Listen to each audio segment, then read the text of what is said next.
1/4 of a mile back to equal half a mile.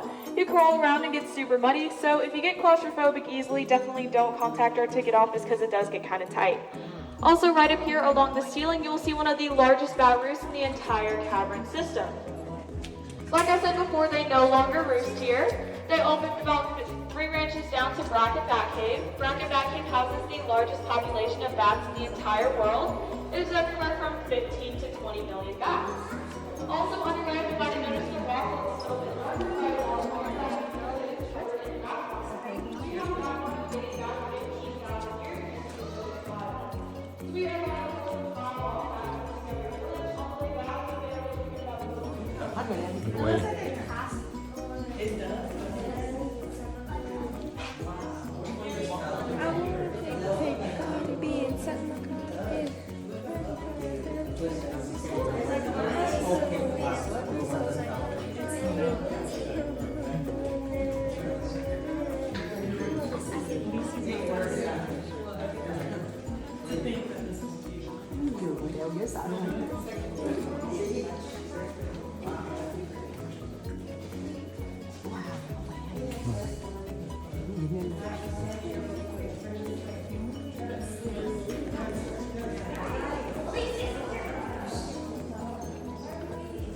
Wow, cái này nữa nè.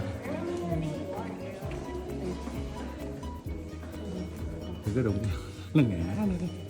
Wow, look at this.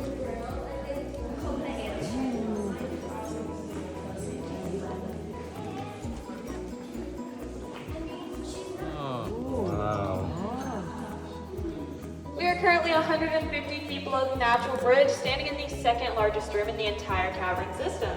This room is 50 feet wide, 50 feet tall, and 250 feet long. Y'all are more than welcome to stop and take a picture at the front of the room. Once I get everyone more towards the middle, I'll display the main formations of the room known as our white giants.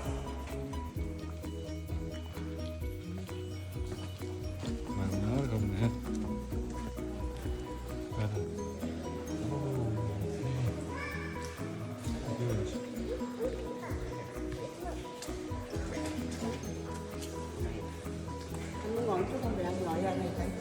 Không.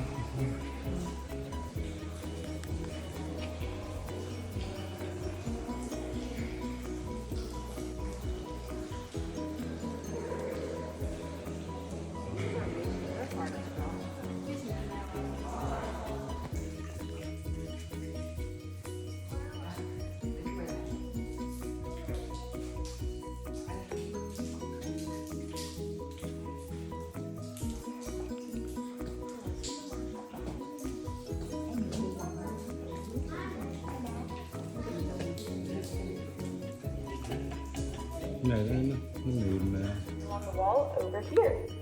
So layer by layer, smaller and smaller. Now the pieces that broke off the ceiling are what we like to call breakdown, and you can see a fantastic example of that right along here. This very large piece of rock was originally a part of the ceiling. Now this process continued to happen until the ceiling reached a stable layer. Yes, it is stable. It is now 55 feet thick, and another really good indication on whether or not we know it has been stable for a long period of time are these very large formations growing on top of the original pieces of ceiling or those pieces of breakdown. Also on our way up, we will see a formation called the fried egg formation. As the water drips down, it gains enough speed and velocity. Once it splashes, the density of the splash leaves a yellow inner ring and a white outer ring, so we decided to name it fried egg formation. So do y'all have any questions on anything we have seen so far? Yes, ma'am.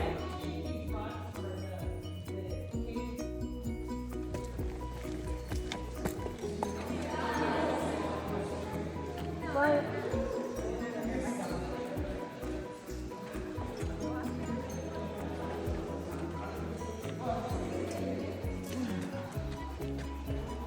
All of those formations, you will see some classic flowstone kind of cascading its way across the rock. Then if you look all the way over at this wall, you will see some more examples of flowstone. So where it looks like the wall was just barely pinched together, that is what we like to call cave driven. If you look to the right of that, where it hangs off the wall a little bit more, that is what we like to call cave curtain. Then if you look all the way back over here at this very large formation that touches the ceiling and the floor at the same time, Pluto's. The second part, anteroom, basically just means a small room before much larger rooms, and y'all will get to see some much larger rooms on our tour. Now I want to draw your attention attention to the formations that are lit up front and center. These are what we like to call dripstone formations, which basically means they are made from dripping water. We have our classic stalagmite right down here, and stalactite right up here. Now, a lot of people confuse the two, so a way I like to remember is stalagmites might grow up to the ceiling, whereas stalactites hang on tight to the ceiling. When a stalagmite and a stalactite eventually meet and grow together, that is what we like to call a column. And y'all get to see the two tallest columns in the entire cavern system on tour today.